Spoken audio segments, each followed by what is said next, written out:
Assalamualaikum warahmatullahi wabarakatuh. Kami dari mahasiswa Universitas Negeri Malang. Di sini kelompok kami akan menjelaskan tentang rancangan game dinamika kelompok. Pada mata kuliah ini dibimbing oleh dosen pengampu yaitu Bapak Wildan Zulkarnain, SPD, MPD. Nama anggota kelompok kami yaitu yang pertama, saya sendiri Ayu Husnul Khalifah. Untuk yang kedua, Bagas Alif Novaldo. Yang ketiga, Clarissa Salmawit Cahyanto. Lalu yang keempat, Dwi Puji Rahayu. Yang kelima, Gusti Ayu Larasati. Yang keenam, Nadia Aprilia Rahma. Yang ketujuh, Nifadila Milenia Safira. Dan yang kedelapan, Cindy Damayani. Untuk yang pertama yaitu mengenai bisikan tetangga, yaitu bisik tentang kata dan gambar. Pada game kali ini, nama permainan ini yaitu bisikan tetangga atau bisik tentang kata dan gambar. Tujuan dari game ini yaitu mengenai untuk melatih komunikasi antar peserta guna mendapatkan pengertian yang sama.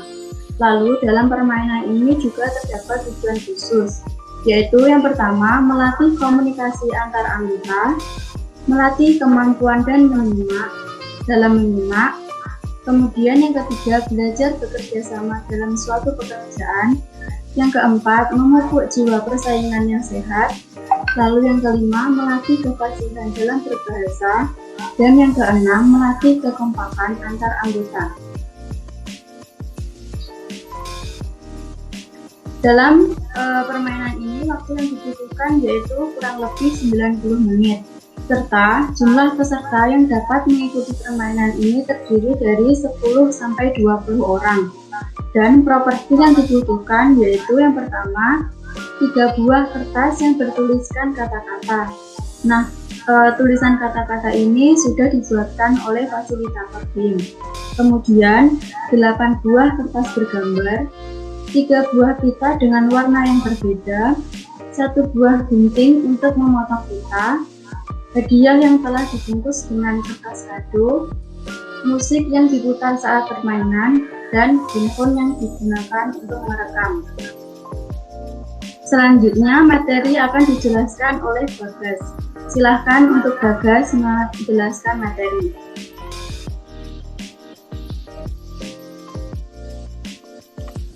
Langkah-langkah permainan bisikan tetangga.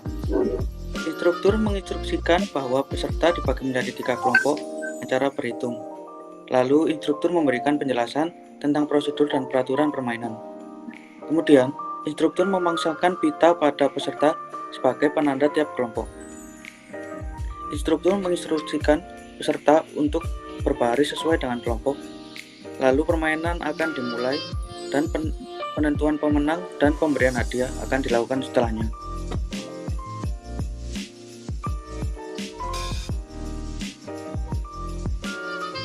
Permainan bisikan tetangga menekankan pada aspek komunikasi. Tujuan dari permainan ini adalah penyampaian pesan dari satu peserta ke peserta yang lainnya dengan benar. Penjelasan tentang komunikasi dalam permainan ini didukung teori yang dikemukakan oleh Bobby dalam Zulkarnain 2017 yang mendefinisikan komunikasi sebagai proses pengirim dan menerima pesan serta dikatakan efektif jika pesan tersebut dapat dimengerti dan menstimulasi tindakan atau mendorong orang lain untuk bertindak sesuai dengan pesan tersebut. Permainan bisikan tetangga ini telah menetapkan konsep komunikasi yaitu komunikasi verbal dan komunikasi nonverbal.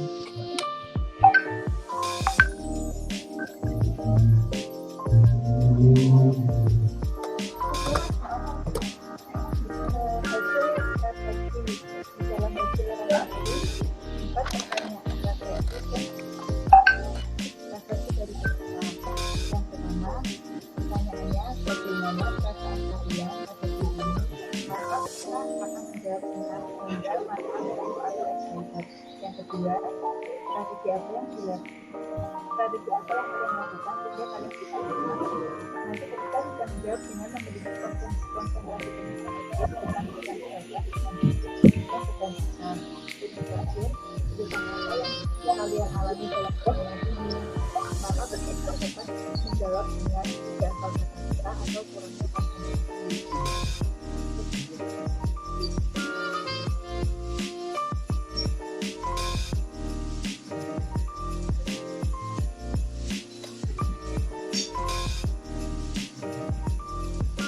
Selanjutnya akan kita tampilkan latihan berikut permainan di tanda tanda yang dimulai dari pertama.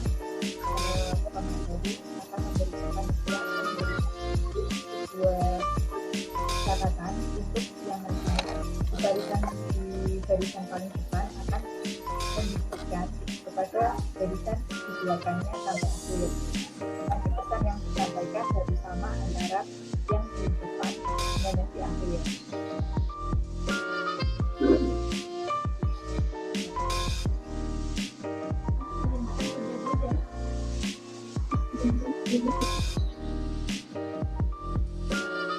Ini juga contoh dari foto-fotonya.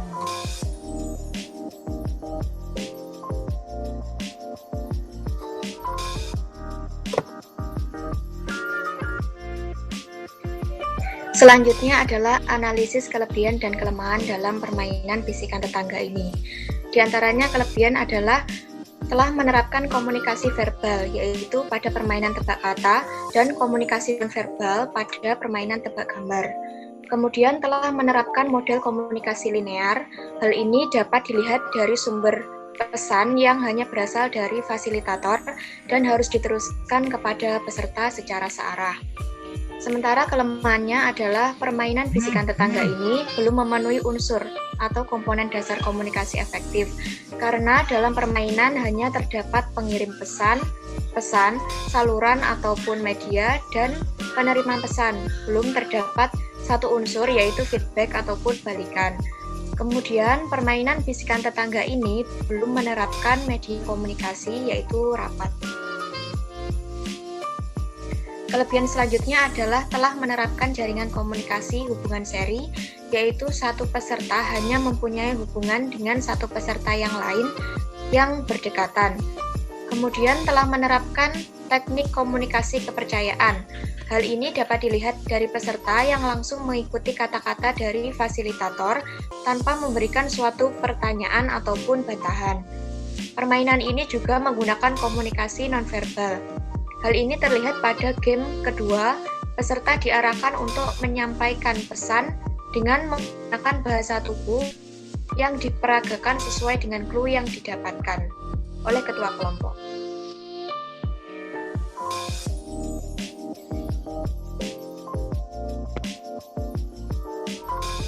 Selanjutnya rancangan game yang kedua yaitu loyang atau balon koyang. Nama permainannya loyang atau balon koyang. Kemudian tujuan umum permainan ini adalah melatih peserta game untuk berkomunikasi secara efektif melalui game interaksi antar anggota kelompok. Kemudian tujuan khususnya yang pertama, melatih kerjasama yang baik tiap anggota dalam permainan. Yang kedua, melatih konsentrasi, melatih kepekaan, melatih solidaritas tim, melatih kekompakan, melatih tanggung jawab, melatih komunikasi antar anggota, dan melatih sikap toleransi. Waktu yang dibutuhkan dalam permainan ini kurang lebih 65 menit. Kemudian jumlah peserta yang dibutuhkan 15-30 orang. Properti yang digunakan 2 buah toa atau pengeras suara, 1 gulung tali rafia, 15-30 meter pita warna, 12 buah balon, kalimat pesan, dan kamera.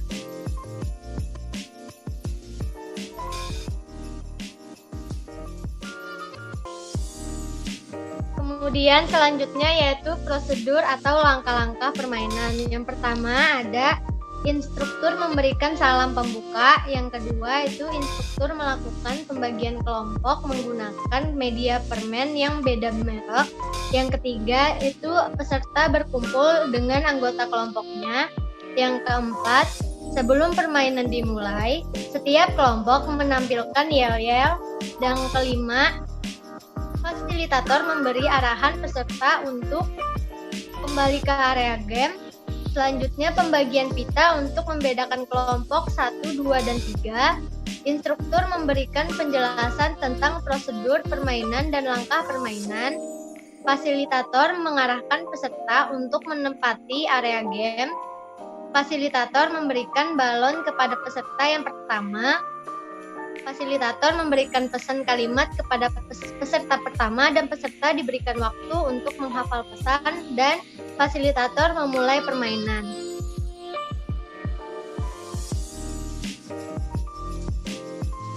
Selanjutnya, refleksi teori. Permainan loyang ini lebih banyak menekankan pada aspek komunikasi. Tujuan dari permainan ini adalah untuk membawa balon beserta pesan dari peserta pertama hingga peserta terakhir, yaitu komunikan. Pesan yang disampaikan oleh peserta pertama harus diterima baik, benar, dan utuh oleh peserta yang terakhir.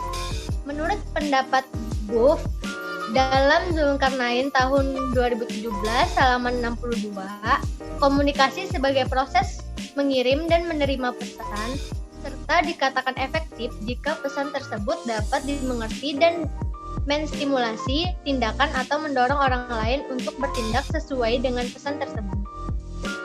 Permainan ini menggambarkan proses komunikasi terjadinya komunikasi dalam permainan loyang dimainkan oleh 10 anggota tim yang masing-masing berperan sebagai komunikan maupun komunikator. Balon dalam permainan loyang diibaratkan sebagai sebuah pesan yang harus disampaikan oleh komunikator kepada komunikan.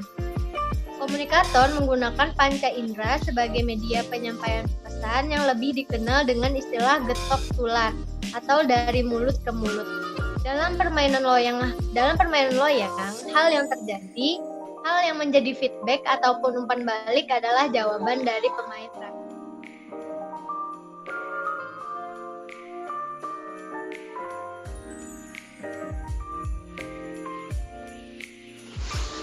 Selanjutnya, hasil refleksi yaitu dibagi menjadi 2, pertanyaan refleksi permainan dan refleksi dari peserta. Pertanyaan yang pertama, bagaimana perasaan kalian saat memenangkan atau memain game ini? Lalu si refleksi peserta pun menjawab, senang, gembira, dan happy. Lalu pertanyaan yang kedua, untuk kelompok pemenang, bagaimana perasaan Anda? Lalu refleksi peserta pun menjawab, bahagia, senang. Lalu yang ketiga, apa yang membuat kalian menang dalam permainan ini? Pertanyaan refleksi peserta pun menjawab, saling percaya akan komunikasi dan memiliki daya ingat yang tinggi, serta kompak dalam mengerjakan kegiatan atau permainan tersebut. Pertanyaan yang keempat, untuk kelompok yang kalah, kenapa bisa kalah dalam permainan ini? Lalu pertanyaannya, para peserta pun menjawab, kurang akannya konsentrasi, komunikator yang pertama akan lupa dalam clue yang dikasih oleh pemateri. Lalu yang kelima, apa pelajaran yang bisa kalian ambil dari permainan ini?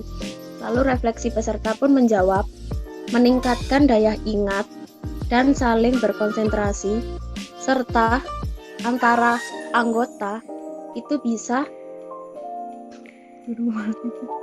Kemudian lanjut, lampiran foto permainan loyang. Yang pertama, ada salam pembuka, kemudian pembagian kelompok, kemudian yel-yel kelompok,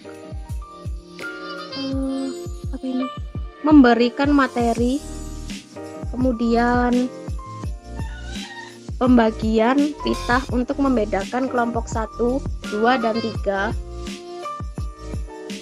Fasilitator mengarahkan peserta agar mencapai area game. Kemudian selanjutnya, fasilitator memberikan bola kepada peserta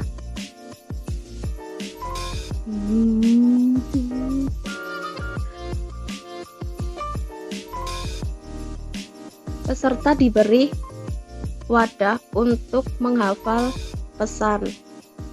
Lanjut. Lalu yang selanjutnya, fasilitator memulai permainan game. Kemudian peserta harus berjalan sambil berjoget serta mendatangi peserta selanjutnya. Kemudian peserta pertama sampai di peserta kedua dengan menyampaikan pesan dan memberikan balon. Selanjutnya, jika pesan salah yang akan disampaikan oleh peserta terakhir, maka kelompok tersebut wajib memberikan yel-yelnya. Kemudian selanjutnya, fasilitator membacakan hasil riset membacakan hasil poin tiap.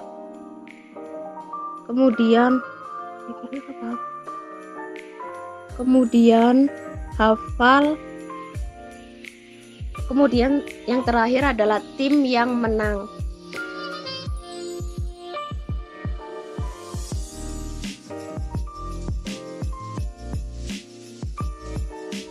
Selanjutnya adalah analisis kelebihan dan kelemahan.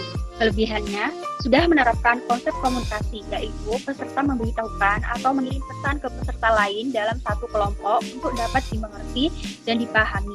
Dan selanjutnya mampu bertindak untuk menyampaikan pesan yang sama ke peserta lainnya. Yang kedua, sudah menerapkan model komunikasi linear. Hal ini berdasarkan dari fasilitator berperan sebagai sumber yang selanjutnya diteruskan oleh peserta ke anggota kelompoknya hingga pesan sampai di peserta terakhir yang berperan sebagai penerima pesan. Yang ketiga, sudah menerapkan jaringan komunikasi yang merupakan gambaran langkah atau jalur komunikasi yang dapat diterima oleh peserta. Selain itu, peserta permain ini menerapkan jaringan komunikasi dalam hitungan seri, yaitu komunikasi yang dibangun berdasarkan pada kedekatan satu sama lain.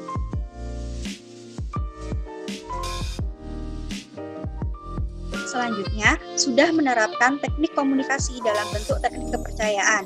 Teknik perhubungan hal ini dapat dilihat pada peserta secara langsung, menerima informasi yang selanjutnya diteruskan ke peserta lain yang isinya juga berhubungan dengan pesan yang disampaikan sebelumnya. Yang terakhir, sudah menerapkan komunikasi nonverbal, yaitu saat peserta memberikan pesan, mereka saling berkontak mata, menunjukkan ekspresi wajah kepada si penerima pesan.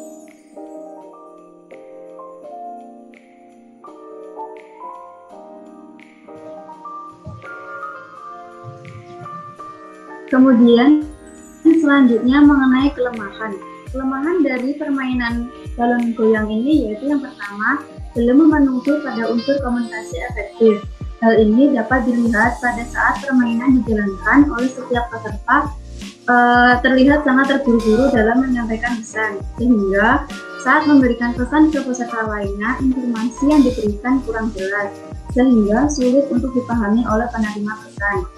Selain itu juga, peserta terakhir juga akan menyampaikan pesan yang sedikit berbeda dengan peserta pertama.